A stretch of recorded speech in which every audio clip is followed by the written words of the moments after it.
Good afternoon, ladies and gentlemen. A very warm welcome to all our participants, dignitaries, our esteemed speaker, and industry representatives to the Thought Leadership Series online fireside chat with Shri Arvind Singh, IAS, on the topic of India's tourism strategy and growth post-COVID-19, organized by the IMC Chamber of Commerce and Industry. All participants will be muted to avoid any disturbances during the course of the session. All except the speakers are requested to stop video streaming from their end. Kindly post all your relevant queries in the chat section so that the same can be addressed as time permits. As we commence, may I request Mr. Juzer Khorakiwala, President, IMC Chamber of Commerce and Industry, to present the welcome address. Over to you, Mr. Khorakiwala. Thank you, Selby. Distinguished guests, ladies and gentlemen, good afternoon and a warm welcome to all of you. On behalf of Indian Merchants Chamber of Commerce and Industry, it gives me great pleasure to welcome Shri Arvind Singh, Secretary, Ministry of Tourism, Government of India. We are sincerely thankful to Shri Arvind Singh ji for having accepted our invitation to address our members on the topic, India's tourism strategy and growth post-COVID-19. We're extremely thankful and privileged to have amidst us Mrs. Valsa Nair Singh, Secretary Tourism, Culture, Civil Aviation, Government of Maharashtra. We are also indeed very thankful to Mr. Faraj Jamal, Chairman, IMC Travel, Tourism and Hospitality Committee, for kindly agreeing to be the moderator for today's fireside chat. This fireside chat is being organized under the Chamber's new initiative, Thought Leadership Series, under which the Chamber invites thought leaders from diverse domains to engage in discussions on topical issues for benefit of our members. As you all will probably agree, amongst all the industries trying to sustain the pandemic crisis, the tourism industry has suffered tremendously over the past 2 years. The tourism industry is a significant contributor to a country's economy in terms of GDP, foreign exchange earnings, and employment. During the pandemic, business travel, gatherings, global meets have been reduced to online virtual platforms. It also took a toll on all tourism-associated sectors like hospitality, travel agencies, tour operators, and transportation services. The industry is finally witnessing a change as rising vaccination rates are increasing people's confidence in travel. As India has administered over 1.8 billion vaccine doses since the vaccination drive began in January 2021, the tourism industry sees early signs of growth, and experts are viewing it as a landmark step towards the revival of tourism in the industry. We at the Chamber are confident that with the support and encouragement from the Ministry of Tourism to facilitate the industry's revival, the tourism and hospitality industry will reinvent itself in the post-crisis world. The travel, tourism, and hospitality industry has gone through crises before and have fought back. The pandemic is temporary and shall pass. And it is indeed passing, going by the rates that are prevailing now, airfares and hotel rates. So it has passed, and it will lead to steering up the industry with consolidation and synergization, with innovation being the new mantra. We have no doubt the tourism sector will bounce back stronger and play an important role in our economic growth and development. Before we invite Shri Arvind Singh ji, let me introduce him to our audience. Shri Arvind Singh joined the Indian Administrative Service in 1988 after acquiring bachelor's and master's degrees in economics from St. Stephen's College, Delhi, and the Delhi School of Economics. His initial assignments were as Assistant Collector at Aurangabad and as Chief Executive Officer of Aurangabad and Nagpur Zilla Parishads. After a stint in the Chief Secretary's office in Mumbai, he served at Kolhapur as District Collector. Moving to the center in 2001, he worked in various ministries, including Commerce and Shipping, and as Private Secretary to the Ministry of Agriculture. Shri Arvind Singh ji joined as Secretary, Ministry of Tourism in January 2021. His previous assignment was Chairman, Airport Authority of India. He has also served as Additional Chief Secretary, Energy in the Government of Maharashtra and as Chairman and Managing Director of Maharashtra State Power and Maharashtra State Electricity Transmission Company.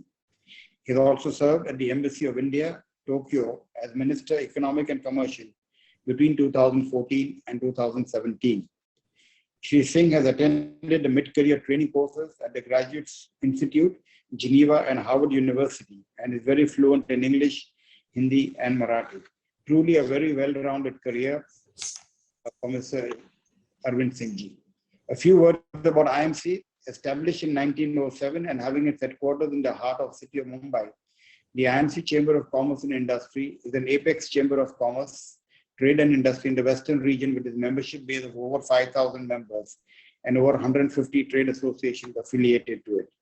Together, it represents and advocates interests of over 400,000 business and industry establishments across the country from diverse sectors of our industry. The theme for the year is Engaging Maharashtra, Building India. I once again welcome you all to this very insightful session. Thank you. Thank you, Mr. Khorakiwala.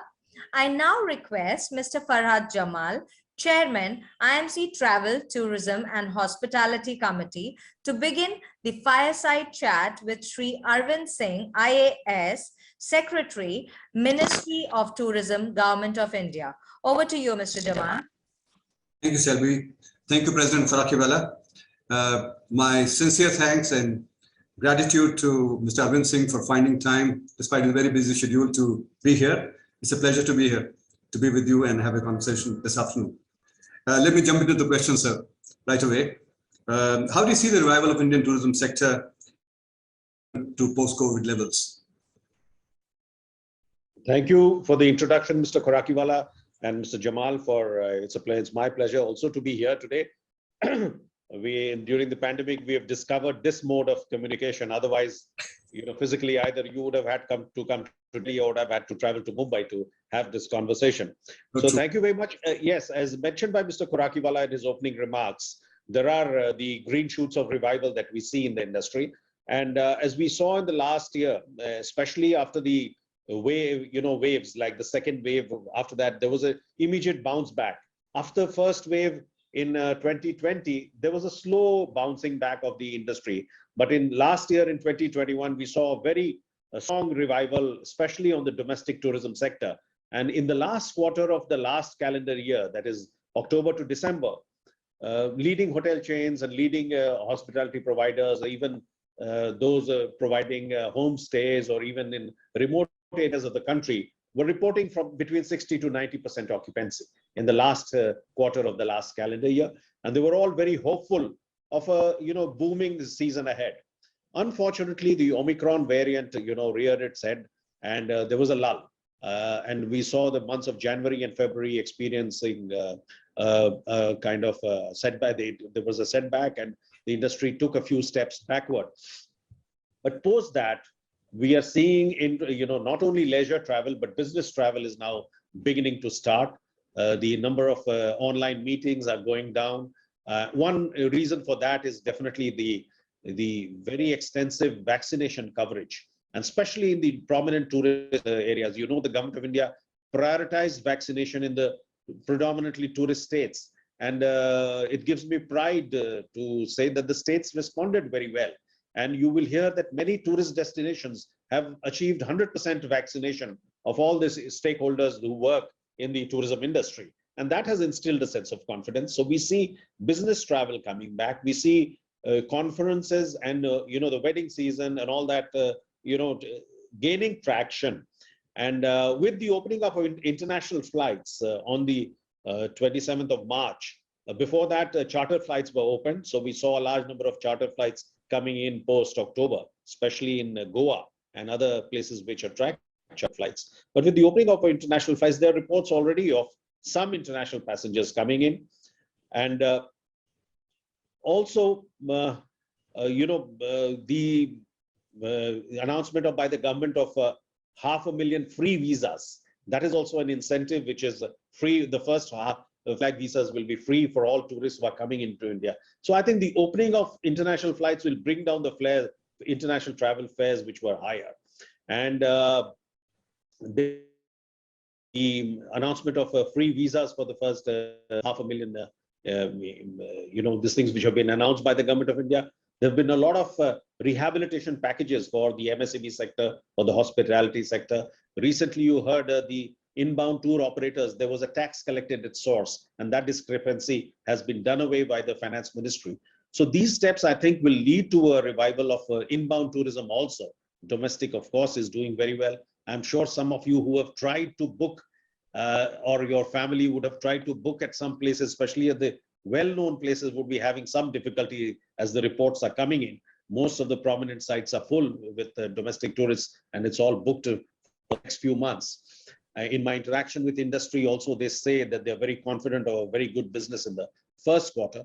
So I think gradually with the confidence building up and the domestic tourism, showing signs of revival, we will expect signs of revival in the inbound tourism also. Some industry bodies expect the inbound tourism coming back to say almost 50% of pre-COVID levels by this September, October. That's a very heartening or positive expectation by some industry bodies, but I think the widely held opinion is that we will see a significant revival this year, and in the next calendar year, definitely we'll see a much larger inflow of inbound tourists. Thank you. Yeah, thank you, Mr. Singh. That was indeed very heartening. One of the things that I was reading about the Travel Tourism Competitive Index, and I have to congratulate yourself and the Ministry of Tourism and the country overall. I think today we are moved from position of 52 in 2015. We are at 34 today, which is absolutely incredible. Actually, nobody actually sees that number. That means we are doing something right to ensure that our competitive index has actually moved up many notches over the last few years. My question is that for international travel, what are the other initiatives that the government is taking, which includes regional tourism offices overseas and our packaging of India overseas largely? How do you see that happening, unfolding? You mentioned about the India improving its ranks in the World Tourism and Travel Competitiveness Index. Yeah, it did happen till 2019 pre-COVID. There was significant improvement, but still there are a lot of areas where there is scope for improvement in the country. Digital penetration, for instance, the use of IT in our tourism industry is still not, very strong. There are several areas which are weak links, and we need to work on that. And we'll work with industry, state governments, and other stakeholders to improve our ranking further. But that was, a rank that had come in 2019, where we were at 34th in the world, and we had improved our position. Similarly, not many of us know, but we are among the top 10. We are the 10th country in terms of tourism economy, the amount of, the activities that go on in tourism. So gradually we will have to improve that also going forward as we improve our facilities. But definitely, the vaccination has given a sense of confidence. The industry itself has taken a lot of measures for, hygiene, and there was a system of self-certification, and people have vaccinated all the stakeholders. And as far as you mentioned about the offices, we have been restructuring and having a relook at our offices. There were 14 offices earlier, and they have been brought down to 8 in critical markets. So now we have 8 offices of the Ministry of Tourism. And also parallel to that, we have now assigned, the Prime Minister has mentioned to all the diplomatic missions abroad that you have to focus on 3 T's, which is trade, technology, and tourism. So these are the 3, missions or tasks he has given to every diplomatic mission. And in line with that, we have identified the top 10 markets and the top 10 potential markets, and specific officers have been, identified in these diplomatic missions who will work on tourism along with our officers wherever they are present, and independent of our officers where the officers are not present. And we are in dialogue with these officers after they've been appointed. Each mission has been asked to prepare a country-specific strategy which they want to adopt for the next 2-3 years. And we'll be further, selecting the top strategy papers and presenting them before the tourism minister and the foreign minister. And that will be a kind of benchmark to show the kind of strategies we expect from our, officers and officers who are working in missions abroad to promote tourism. Of course, as I mentioned earlier, the Prime Minister's focus on the 3 T's has definitely helped that. One aspect that now everybody is taking note of is the heavy emphasis that the government has given on infrastructure. You're aware that the road network, is expanding rapidly. Correct. The airport network is expanding rapidly, Right. and of course there was a blip during the COVID times. But before COVID, we were seeing a large amount of air traffic moving to tier 2 and tier 3 cities in the country with schemes like Udan and the penetration of low. So it was very easy now to travel to hitherto untouched parts of India. Large number of airports are opening up in the northeast.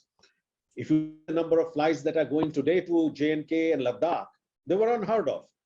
Just a few days ago, there was a report of 90 aircraft movements on a day in Srinagar. Similarly, a large number of aircrafts are landing at Ladakh also. The tourist influx there is going on. So connectivity has definitely improved.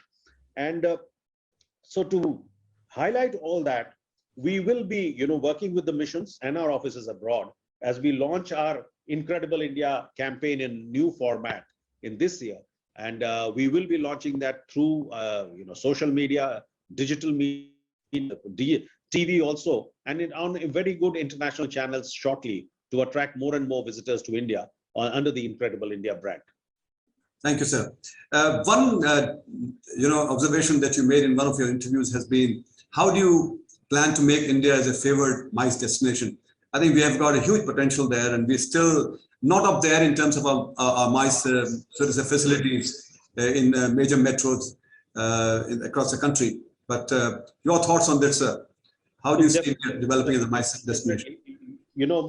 On MICE, definitely we have a very low share, and there is a huge potential. We have a low share of the business, and there is a potential. But one development that has happened in the last few years is through the private sector initiatives, through the initiatives of the state government and the central governments, is that a large number of convention centers are now coming up in different parts of the country. Traditionally, the convention centers were in Hyderabad, Delhi, Mumbai, Goa, and with the well-known places. But now we have convention centers coming up at 6, 7 new sites in the Northeast. They are coming up. The very good one which is a modern state-of-the-art convention center.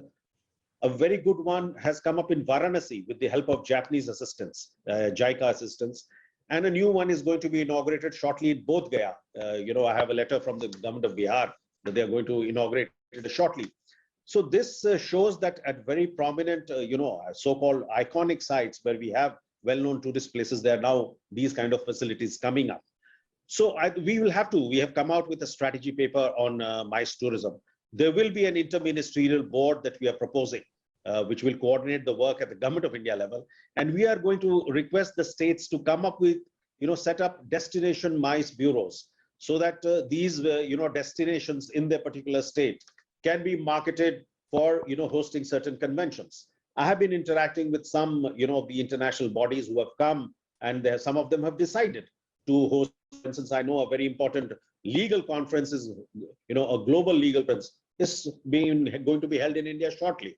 Similarly, the G20 conference, which is, we assume the presidentship this year, and that is a major event that will, engage our attention throughout the calendar year. So we'll be building events around that to, focus or highlight the importance as a convention center, because during the entire presidency of India, during the G20 period, you'll see a large number of meetings taking place at various spots in India until the G20 summit takes place, actually, when it will in the month of October 2023.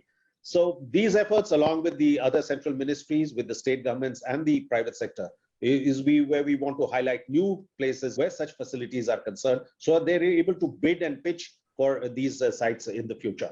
And, probably work out a Meet in India brand, so that just like Incredible India, there is a brand that attracts people to do conventions in India. What about, Mr. Singh, what about trade fairs and so on for India? I think that's a big event that happen annually, as you are aware, ITB and World Tourism, WTM in London.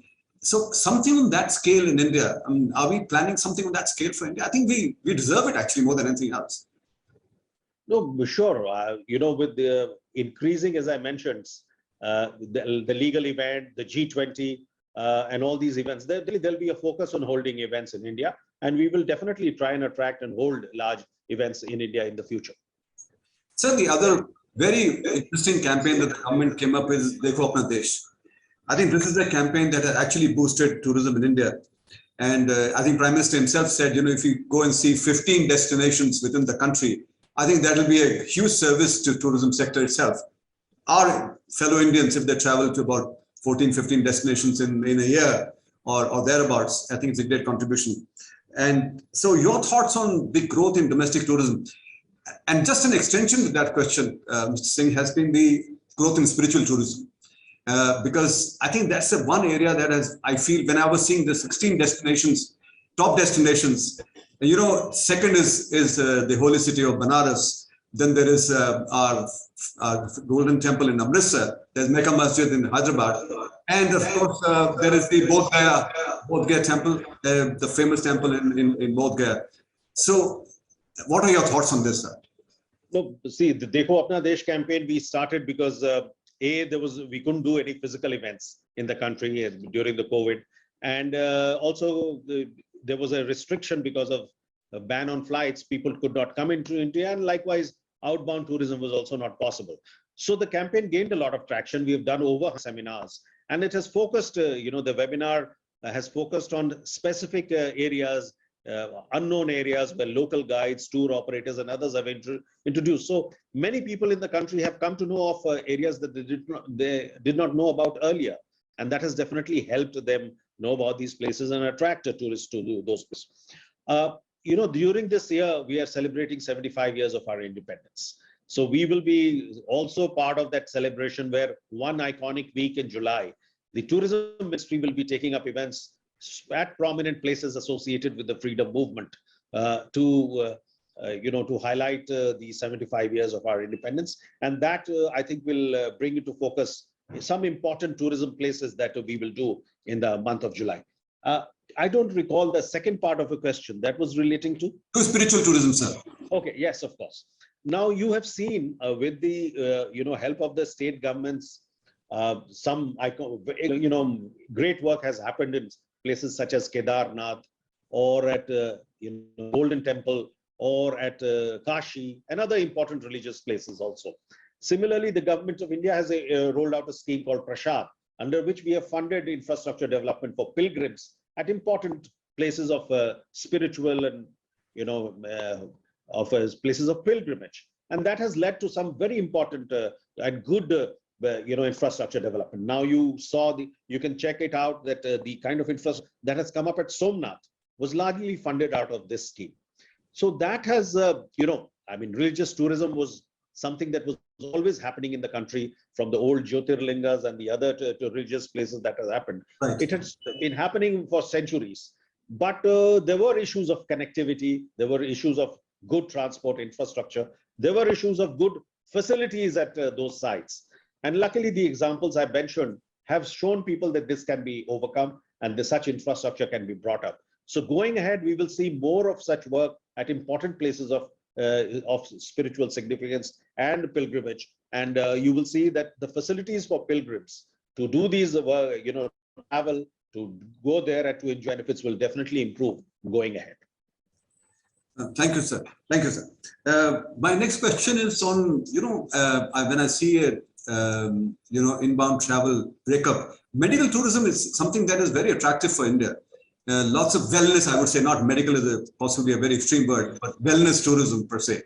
And what are your thoughts in terms of how do we grow this whole wellness and medical tourism business for India? See, definitely the COVID pandemic has brought into focus the aspects of this, that people want to travel now to very crowded places. They want to travel to places that they can, be in private and enjoy the effects of wellness tourism and other things. On medical tourism, definitely we are working with the health ministry. Recently, the health ministry did a kind of a brainstorming session, and they have invited Invest India, developed a strategy paper for that. And essentially, there is a market, and we have been doing well. And especially from Africa and the Middle East, we have a large number of patients who come and use the medical facilities here. We are working with them how to improve the process, in the sense that some countries like Malaysia, I know, have made it very easy at the airports and other places to make the transit for such passengers or patients very easy. That is the direction we'll have to work on. So make it very seamless for the patient to be picked up from his country, to travel and to go to the hospital. And that is the next step that will happen. And I think that will help us, given that we have such a very strong medical fraternity, very good medical infrastructure, and our costs are very low compared to costs in the West. I'm sure with these encouragements, medical tourism will grow. And wellness tourism, of course, with now when a large number of sectors are coming up, small, large, and in remote areas, including homestays. And definitely that is an area that will gain traction in the future. Thank you, sir. That's really encouraging. The other question that I had in mind was, India's coastline of 7,000 kilometers odd. I think, how do we see cruise tourism or just the connectivity through what can I say, water transport coast be developed, and also international cruise tourism for India? Yeah, that is, I mean, exactly our line of work, because the development of that happens under the, aegis of the Ministry of Shipping, but we work with them closely. We have funded the infrastructure for cruise terminals at Mumbai port, at Cochin port, at also at Marmugao, where their new terminal is coming up. The Cochin port terminal was inaugurated by the Honorable Prime Minister. And Mumbai is doing all it can do to become a good international cruise terminal site. They are working, and we are in touch with the Mumbai Port Trust. A seminar or a conference on international cruise tourism is going to be held at Mumbai next month in May. And that should, get all leading industry players, the private sector and the government together to work out strategies. And that is being organized by the Ministry of Shipping. We'll also be participating. And definitely that is an area that has a lot of potential, because with such a large coastline, we have very small, cruise tourism options that are available at present. Mumbai, Goa is an option that is available at present. And most other, sectors are not touched, let's say on the eastern coast. Mm-hmm. Similarly, there is scope for cruise tourism in inland waterways. We have examples of cruise tourism happening in Guwahati or Varanasi or one or two other places, say in the south. But that is also an area that needs to be focused on. There are scenic locations where cruise tourism on inland waterways could also happen. So we will work with the Ministry of Shipping, the Inland Waterways Authority and the Port Trust under them to develop the infrastructure and whatever can be done to promote this aspect of tourism. So one important question that a lot of people have, in fact, been asking me is what is the government's thoughts on sustainable tourism? Our campaign of responsible traveler campaign that the government has come up with. I think that's a very, very positive step towards sustainability, because lots of people see tourism as intruding into spaces which should be kept serene, and there should be no human traffic going there per se. What are your thoughts on sustainability? Truly, see, as we saw in the bounce back in the last year after the second wave, some of the prominent tourist locations in the country, in the north, in the west, in the south also, had capacity issues, because a large number of travelers, suddenly there was a pent-up demand and so-called revenge tourism that we saw. And with the demand going up, we'll see that issue of people flocking to places in large numbers where the carrying capacity is just not there. And that affects the local economy, the local people, everyone adversely, because it affects the local ecology.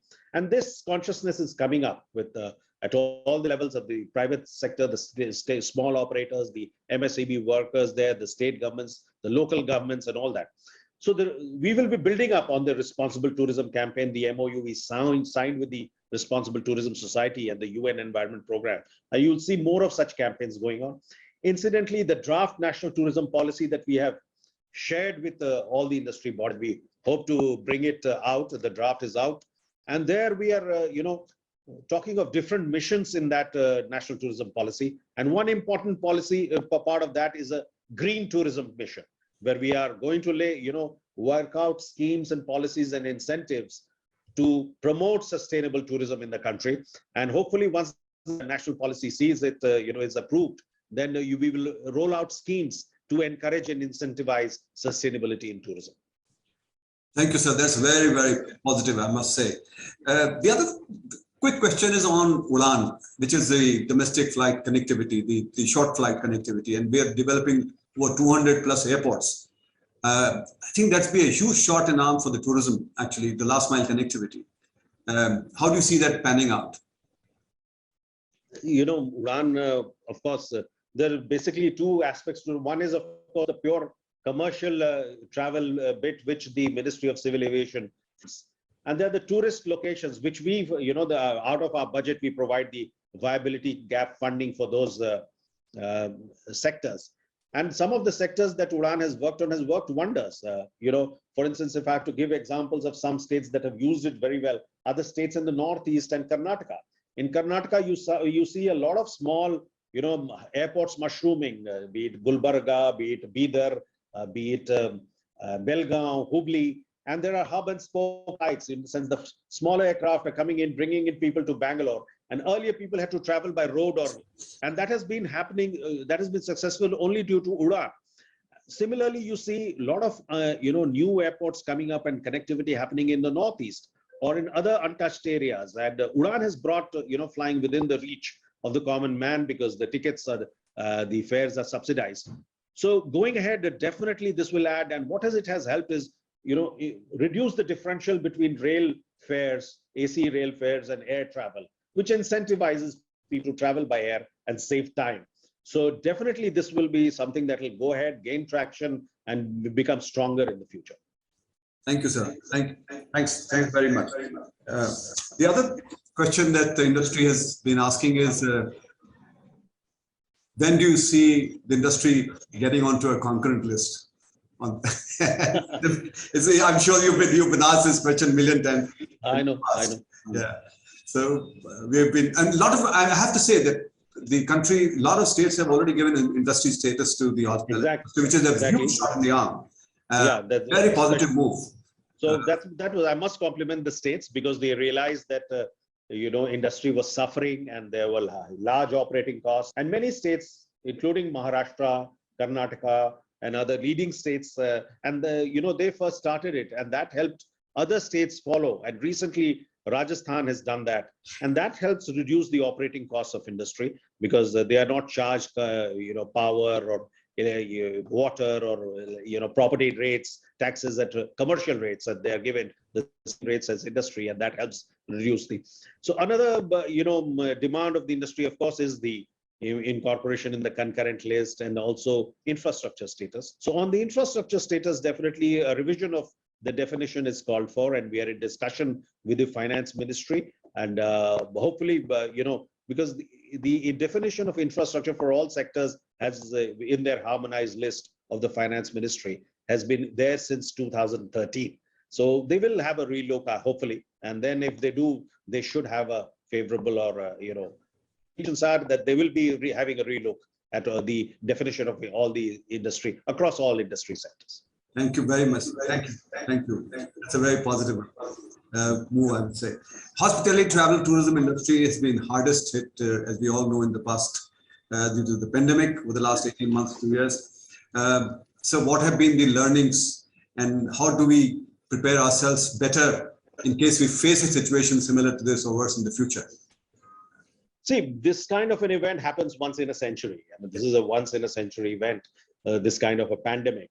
So I don't think this kind of a event is there, or it's a black swan event. It won't happen very often. But there may be small interruptions due to some natural calamities in specific areas or whatever. But what this has shown to us is, of course, there have been huge losses. There have been losses of jobs, loss of revenue. But the resilience of the sector has really, been a hallmark or an interesting characteristic of the entire thing. But people have tried to, reboot, rethink their strategies, and they've come out successfully. Going ahead with vaccination, taking steps to, keep their employees together, even if there is at a reduced cost, to reduce costs and improve their margins. So there has been a rethinking of strategies at all levels, at the government level, at the private sector, and a lot of resilience has been shown by the industry, for which I must compliment them. And definitely a rethink or relook at the strategies have happened at all levels to what are the new products that we can offer? How do we project ourselves as a safe destination, that all our workers are vaccinated? And these are the new things that we'll see in the future. Yeah. You've already answered my last question, actually. India has done a terrific job of vaccination. I think we all know that, and I think we must compliment the Prime Minister and the entire team who's behind this. And today we are a vaccinated nation, probably one of the few that have got these large numbers. And how do we package this as a safe destination for the tourists, for the international tourists particularly? We have an opportunity for us to package this as a safe destination. See, thanks to the vaccination, most of the restrictions have gone on travel. People can now seamlessly come in, and then just to show that they are vaccinated. The earlier quarantine and other testing at the airports has been done away with. So that helps. And definitely we will, in our campaigns, project this strength of our country, that our vaccination program is well established, and especially that the fact that all tourism stakeholders are fully vaccinated, and our destinations are safe also to go to. And as I mentioned, some of the states, the secretaries tell me that so-and-so spot is 100% vaccinated, so-and-so spot is 100% vaccinated. I think the states will come out with those kind of campaigns where they will project themselves as absolutely safe for travelers to come and visit them. Thank you very much, sir. Thank you so much for your time, for being so open and candid. We have one or two questions in the chat box. If I may, if you have time, may I ask one or two questions? Sure. Yeah. Sure. So the fun question that's coming up is, how do we make Indian wedding market not go overseas, keep it back at home? So lots of people say that Indian wedding market will travel outside. Yes, I think there's a combination of things, because I mean, it is sad, but that when weddings are held abroad, what essentially we are doing is exporting jobs outside. We are taking away the opportunities at the hotels or the employment to other people who are part of the entire wedding ecosystem. And I have, in a recent interview, exhorted the industry to work out. There is also an association of wedding planners, and we will talk with them, and they are in touch with us as to what can we do as government, or what can the state governments do, or what can destinations do to incentivize weddings from going abroad. And definitely that will help create more jobs in the country, create more employment in the country, if we are able to hold these back. One question, of course, is somebody highlighted, is the high cost of hotel rooms. At some very popular wedding destinations, it happens that in the rush, the your tariffs are very high. So we'll have to explore ways of either reducing the tariffs there or finding alternative wedding destinations. So that is the way we'll go forward, incentivize more and more people with lower rates and other incentives to hold weddings in India. The last question, sir, that has come in the chat box is, how do we make Andaman like Maldives? The islands are, the Niti Aayog has come out with bids for both Andamans and Lakshadweep in the past, where they want to give out these islands or two specific resorts to work out. Unfortunately, those bids were not successful, but they are working on it. I'm told that the Lakshadweep bids are either out again or they are in the process of coming out. But definitely the Niti Aayog is working on that, and you will see definitely some positive results in the future. Thank you very much, sir. I think we have covered almost everything that we needed to, and grateful again for your time. Sir, really grateful. Silvi? President has a question, sir. Oh, President has a question. Okay. Okay, if this is going to be the last question, if I may ask, Arvind ji, sir, so is there a thinking in your ministry or at the government of India level in whether in future we can ever host Olympics or the FIFA World Cup? Well, I don't know the specifics of that, but I'm sure the people in the sports ministry will be able to, answer you well. But I said, the G20 convention that we'll see, the presidentship of that, you will see a large number of events in the year 2023. And definitely that will set the ball rolling and set the stage for us hosting very important, prestigious events in the future in the country. Thank you, Mr. Singh. Thank you, sir. Thank you. Silvi? Thank you for that wonderfully insightful session. As we conclude, may I request Mr. Anand Singhania, President-elect, IMC Chamber of Commerce and Industry, to propose the vote of thanks. Over to you, Mr. Singhania. Thank you, Selvi. A very good afternoon, ladies and gentlemen. It's my great privilege to propose the vote of thanks at the end of this highly insightful fireside chat. At the outset, I must thank Shri Secretary, Ministry of Tourism, Government of India, for sparing his valuable time today and sharing his valuable insights on the wide spectrum of initiatives undertaken by the Ministry of Tourism to create awareness and promote tourism in India. This session has been very informative, and I'm sure all the participants are enriched with the discussions. I also like to thank Mrs. Valsa Nair Singh, Principal Secretary, Tourism, Excise and Civil Aviation, Government of Maharashtra, for gracing this occasion today. My sincere thanks to Shri Farah Jamal for so very easily and ably moderating today's fireside chat. So you spoke about several initiatives by the Ministry of Government of India and the Ministry of Tourism. You spoke about the free visas to 500,000 tourists. You talked about the 3 focus areas, the 3 T's in tourism. You spoke about Udan. You spoke about Apna Desh, of course, the G20 summit. Sir, as a chamber, we would definitely like to support all initiatives of the Ministry of Tourism, starting with your event in July. So we would really like to get more details, and we'd like to be a part of your event in July in the city of Mumbai. So Mr. Farad spoke about several things, but I'd like to just lay emphasis on 2 things. One is, in the MICE space, I think the exhibitions is an area where India really needs to do a lot more. It will generate a lot of job employment for the MSME sector, a lot of jobs for tourism, for all the visitors. I mean, Germany alone has, about $4 billion worth of, business which is generated out of tourism related to exhibitions alone. The second area, you did mention that it's part of shipping ministry, but I think coastal tourism is a big area which I think the various ministries are working together, and I'm sure we can look at some good initiatives of the 7,000 kilometer long coastal that we have. So India has finally resumed its international flights since the March 27th after a 2-year pandemic ban that has contributed to a devastating impact on the country's tourism.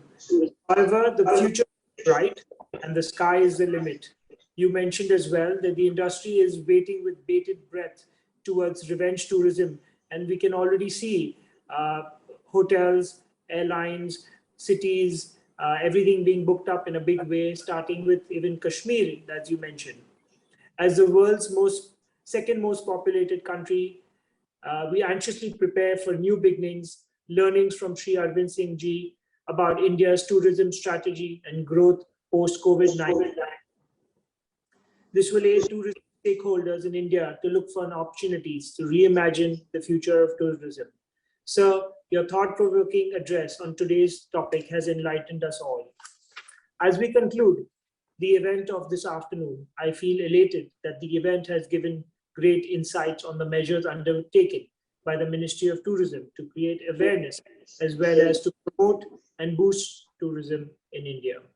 On behalf of the IMC Chamber of Commerce, I wish to extend our sincere thanks to our esteemed guests, and we are also very grateful to all the participants, members from the travel and tourism industry, hospitality industry, for joining this online fireside chat. Thank you. Stay safe. Thank you, Mr. Singh. Thank you very much. It's a pleasure to see you, sir. Thank you. Thank you very much. And, email me, where my email is there with Mr. Jamal on your suggestions for as I said, the cruise conference is going to happen in May in Mumbai. The Mumbai Port Trust is doing that. So any suggestions regarding that or regarding the iconic week in July, what you should do is email me your suggestions, how you want to participate. And Valsa is also online. We'll put you together with us and the state government on involvement in the iconic week celebrations in July. We're looking forward to it. Thank you, sir. Thank you very much. Thank you very much. Take this initiative head on. We will take it on, sir. Thank you, sir. Thank you. Thank you. Thank you very much. Thank you, sir.